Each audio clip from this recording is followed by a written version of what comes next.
Hey guys, it's Chef Phil here. I've missed seeing all my students for the past couple of weeks, so I decided to get out of the house and head up to Harris Teeter, where I'm going to go in and see what I can find in the produce department and the meat department, and put together a fun little cooking lesson for you guys to watch while you're home. Let's try to make learning fun, why don't we?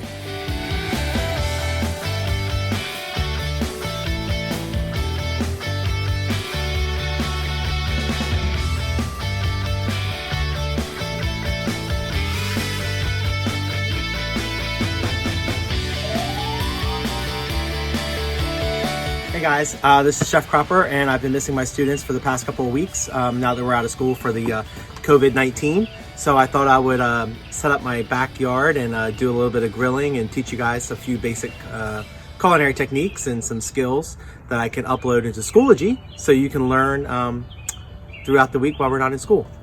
So today we're going to do flank steak, which is a very inexpensive cut of meat. So I have a piece of flank steak here that has been marinating overnight. It's marinating in citrus juice, lemon lime juice, little nectarines, some extra virgin olive oil. I did a little bit of cumin and salt and pepper. So real simple. So I have this marinating. I'm just gonna let this sit for a couple minutes, and then we're gonna serve this today with roasted fingerling potatoes, purple potatoes that we're gonna roast on the grill. Everything we're doing today is on the grill, so it's easy. We're gonna do a fresh herb chimichurri sauce, but I'm gonna kind of add my own twist on it with some Calabria peppers and a little bit of lemon honey mixed in with the garlic. So it's gonna be more of a rustic kind of spicy herbaceous sauce. And then we're gonna do some broccoli rabe sauteed in olive oil and garlic, and some roasted carrots. I have some of those already on the grill. And finish it off with a little bit of pea shoot and arugula salad. So we have a lot of nice and brightness to the meat and the potatoes. So first thing I'm gonna do is work on the potatoes so we can get those cooking. So I just took my potatoes. If they're large, I'm gonna cut them in quarters or eighths. And these are just raw potatoes. All I've done is washed them, and they're going in a bowl with some fingerling potatoes. So I bought all these this morning at the market. To the potatoes, I'm gonna add some extra virgin olive oil. I'm gonna add some sea salt and fresh black pepper.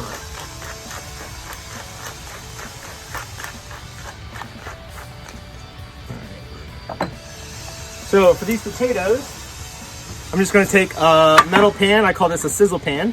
Spray it with a little bit of avocado oil. We're trying to do this as healthy as we can. Toss the potatoes so they're nice and coated. And then these potatoes are just simply gonna go on the pan on the grill. Now you can also wrap these in aluminum foil if you have it, but I kind of like the potatoes without the foil because it gives them a nice char crust and a little bit of that smoky flavor. So I'm gonna go ahead and put the potatoes on the grill. I have some carrots on the grill now. I'm just gonna move them around. All I did to my carrots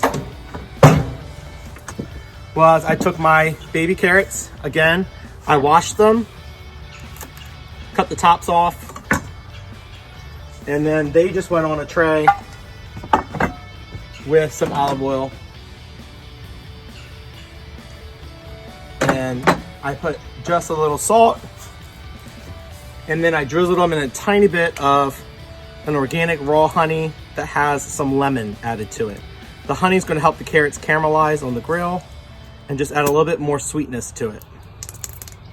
Now this is a problem that most people have at home a lot, is their honey starts to crystallize like mine is. So a nice little tip to that is you can take your jar of honey, you can stick it in a pan of water on the stove, just let the honey come to temperature with the water, and then add about a tablespoon of corn syrup to it. By adding the extra sugar to it, it's going to change the structure of the sugar, which honey is already a natural sugar, and it's going to keep it from crystallizing. And then you can just put it back in your cabinet and use it again. So these will go right on the grill with the other ones.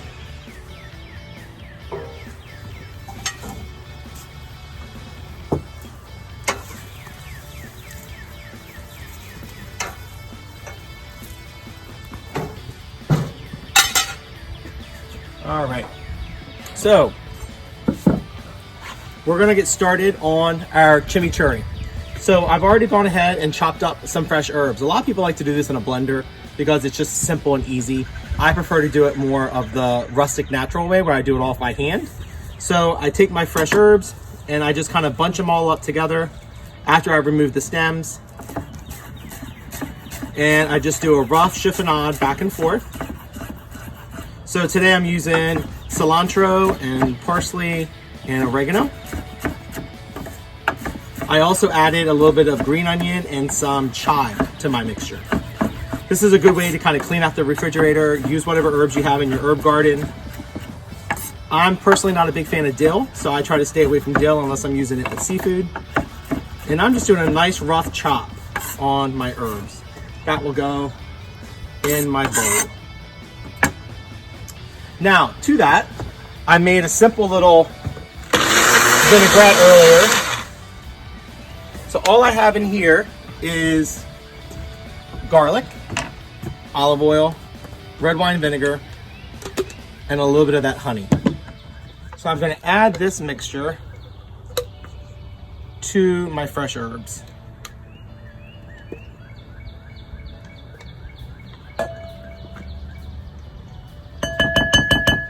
I'm kind of working with what I have here. Most of my kitchen tools are at school, and we're not allowed in the school building right now for COVID-19. So I'm making things work. I'm gonna add a little bit of spice to this by taking my Calabria peppers and just doing a rough chop. Now these are very hot, so be careful. I'm using 2 peppers with the seeds, and I'm gonna add this to my chimichurri. Now the chimichurri is gonna be spicy from all the raw garlic that I added to it. But it's gonna give a nice herbaceous flavor to the steak that we're gonna do. So for my garlic, take your clove of garlic. Best way to get your garlic out is just cut the tip off. Get one of your cloves and then smash it with the flat part of your knife. Once you smash it, you can peel the skin right off, and then you can chop it right up. Again, holding my chef knife and then just doing a rocking motion back and forth to chop the garlic. Now, if I want to turn this more into a paste, I can take a pinch of salt, put on my garlic, and then that's going to give me grit, almost like sandpaper. So I chop it up a little bit more, and then I can take the flat part of my knife and just kind of press it out and almost create a nice garlic paste without using a blender. So I'm just going to add that to my fresh herbs. We're going to mix this up. I'm going to finish this with some fresh lemon juice, but I'm going to hold off to add that to the end so it brings out that brightness, and then I'll put a little bit of lemon zest in it as well. So we'll add a little bit more olive oil and lemon to this before we go to use it. And I'm just going to let that sit off to the side.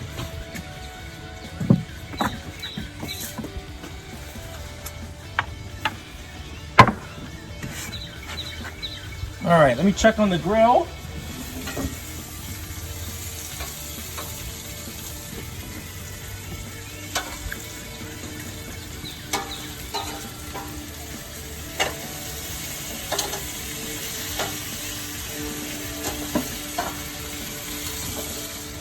Potatoes are going to take probably about 20 to 25 minutes on the grill to get nice and tender. I still want them to be al dente or have a little bit of a bite to them, but they're going to take much longer than the flank steak that we're going to cook.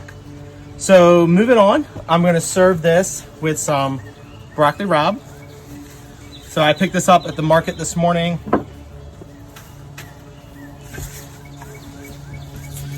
Now, if I was inside, I would probably put this in a pot of boiling water first and blanch it, and then grill it or saute it. Because we're trying to do this whole thing outside, I'm just gonna go with it right into a saute pan. But again, I'm gonna do this on the grill. So I'm gonna take a saute pan, I'm gonna put a little olive oil in it. I want enough oil to coat the bottom of the pan and give you just a thin layer. And I'm gonna put that on the grill so it can start getting hot. I'm going to clean off the lower leaves.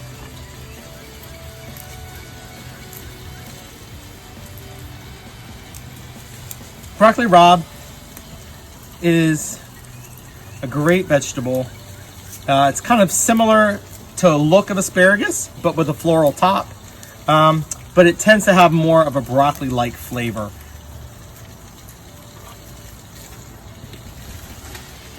All right. So I've cleaned off my broccoli rabe. I'm going to trim my stems just because the bottom stems tend to get a little woody. Now, to my oil, I have a little bit of garlic that I prepped ahead of time. I'm just going to crush that. Very rough chop. And that's going to go right in with my olive oil. I'm going to wait until that starts. I can start to smell the garlic and the olive oil is nice and hot before I add the broccoli rabe.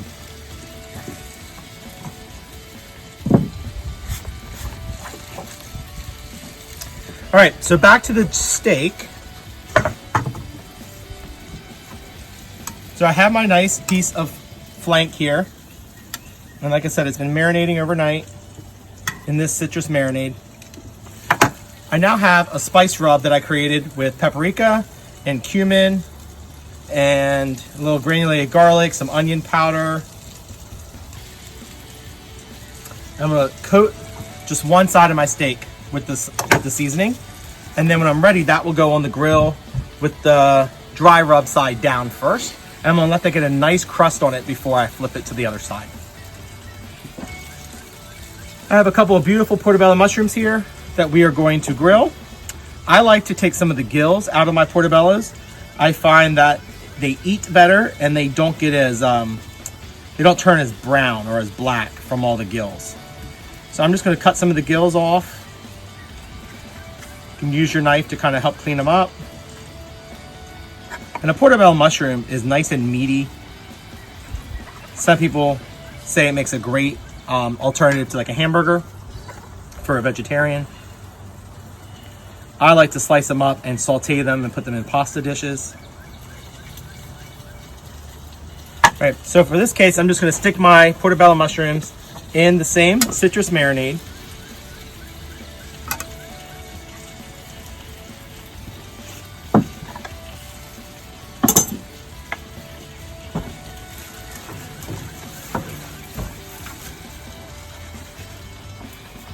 The challenges of cooking outdoors is you don't have the luxury of a sink or lots of extra countertop space. All right, so I'm gonna check on the potatoes that are on the grill.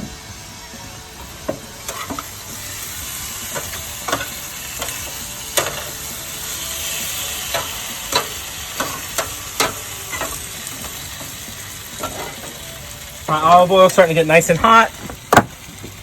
I'm now going to add my broccoli rabe to that. And I'm going to close the grill so we can build that temperature back up again. It's always best to work on like a 400, 450 degree grill when you're grilling vegetables or steak in order to get that nice crust on it.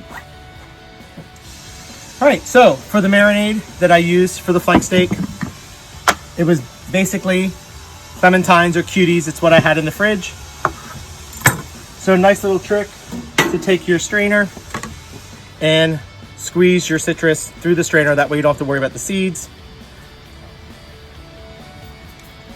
So I used about 6 cuties, and then I used 3 or 4 lemons, and then I used about a half a dozen limes.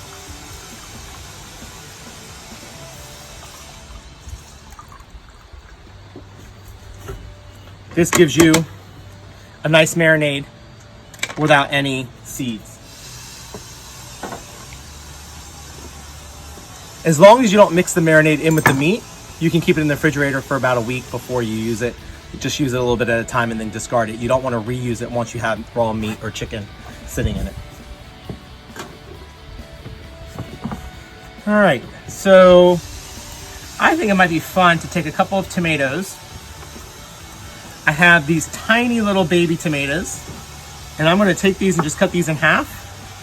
And we're gonna mix these tomatoes in with our pea shoot salad to garnish the dish with when it's all finished. I'm just gonna cut a few of these tomatoes in half. I really like the different colors of the yellow and the red. The larger tomatoes I'm gonna cut in quarters.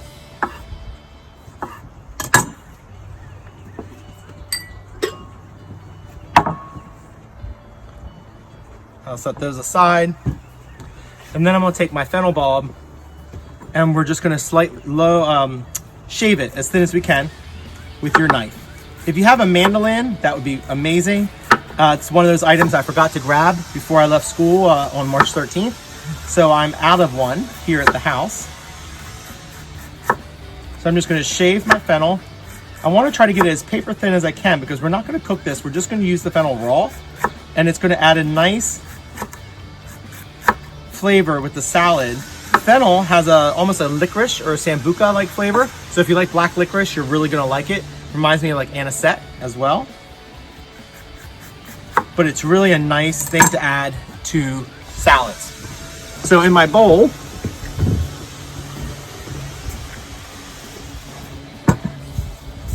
I have some pea shoots, spring pea shoots, I have baby spinach, and I have arugula.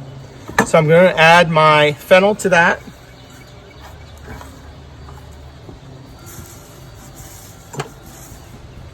Making a mess here. Add my tomatoes.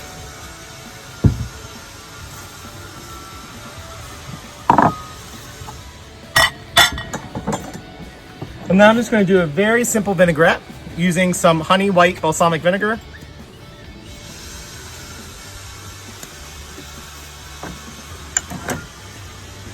A little olive oil.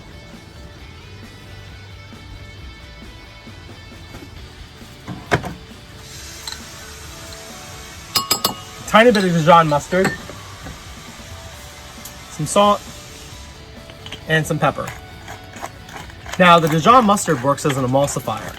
So what happens is basically when you have oil and vinegar, you shake it up, it comes together, and then it separates out. And you always have the vinegar and the water because of the weight of the two liquids.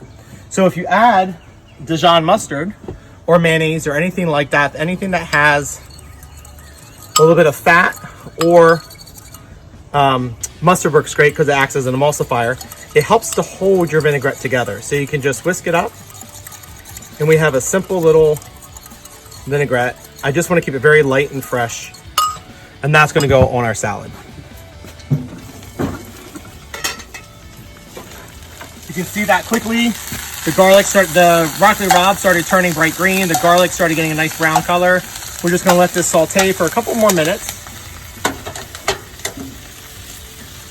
Actually, I think I'm going to take this off right this second, and I'll go ahead and put my steak on, and then we'll add that back to the grill right before we serve it.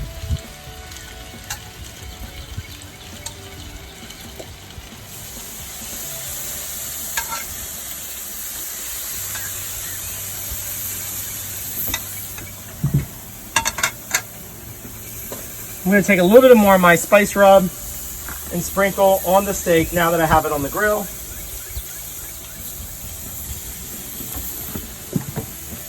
And then I had already brushed my grill with olive oil before we started, so I'm just going to spray it with a little bit of avocado oil, and that's going to help keep the steak from sticking to the grill. And we're going to cook that until it's about medium rare. So it's only going to take about maybe 10-12 minutes on the grill. We'll take it off, we'll let it rest for a couple of minutes. The reason you want the steak to rest is if you start cutting it too soon, the juices are all going to come out. And you want it to stay nice and juicy, and you want it to have a nice pink color when you go to cut it. So we're going to pull the steak off when it's done, and then we'll be back in a few minutes to wrap all this up.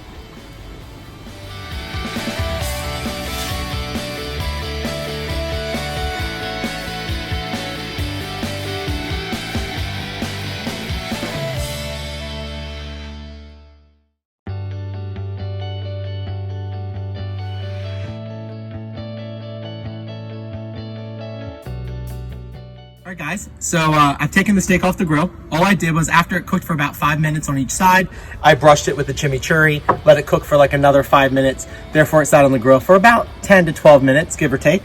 We want a nice medium rare. So I am letting the steak rest now for about 10 or 15 minutes before we go to cut into it. That's gonna help it, the juices rest without just running everywhere. A nice tip here is just to take a piece of foil and you can just cover it, and that will keep it nice and warm while it's resting. On my grill, I still have our potatoes, which I will take off. And we have some char roasted peppers, some carrots, and the broccoli rabe. So this is gonna make a beautiful plate for us once we go to plate it up. So on our plate, I'm just gonna put a few potatoes. I like mixing the purple potatoes. It's a nice purple Peruvian potato. If you boil the purple potatoes, the purple color comes out in the water and they're not as bright and vibrant as they are if you just grill them or roast them. Therefore, I don't ever like to make mashed potatoes or something out of them, but they're great just with olive oil, salt, and pepper, just roasted like this. So I'm just gonna do a few potatoes. Maybe one more little purple one on top.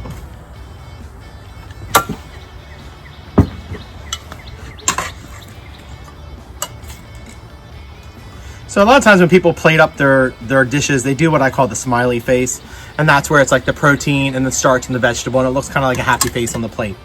As a chef, I'm not really into smiley faces. I like smiling customers, but not smiling plates. So here I'm gonna take a couple of roasted carrots. I'm just gonna kind of crisscross them into a cool little X design. And this is just very impromptu. I'm just kind of doing this as we go along. I really haven't put a whole lot of thought into the plating of the dish. I'll get some of a nice garlicky broccoli rabe. I'll just put that right across the middle there. So we have our potato, we have our vegetable. It's still a little warm.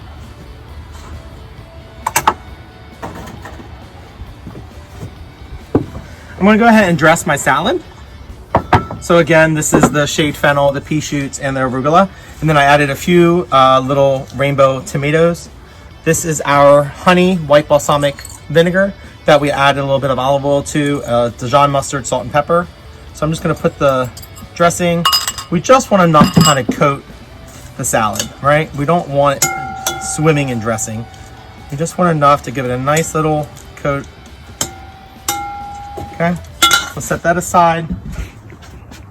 And then I have a little bit of feta cheese. I love feta cheese because it adds a nice creaminess and a little bit of salt to the dish. So I'm gonna crumble that up on top of it once we get the rest of the dish done.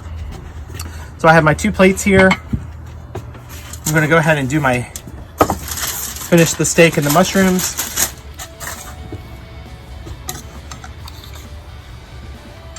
My steak's been resting. I'm gonna take my 2 mushrooms.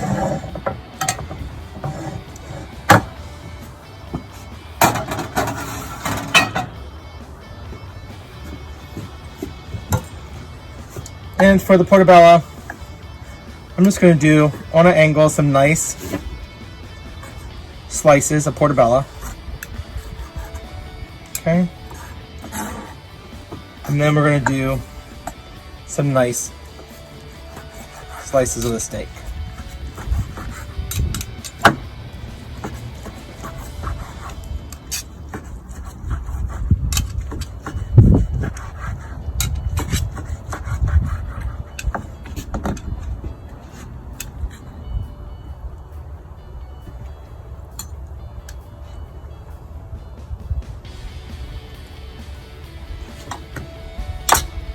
I'm gonna take a little bit of my chimichurri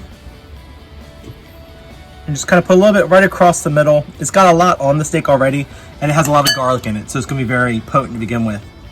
Take a little bit of crumbled feta, and we'll crumble that over top of the steak. That's gonna add some creaminess and some salt. And then we'll add a few slices of portobello, a little bit of rosemary, and we have our beautiful plate. I'm gonna go ahead and plate up the other one real quick.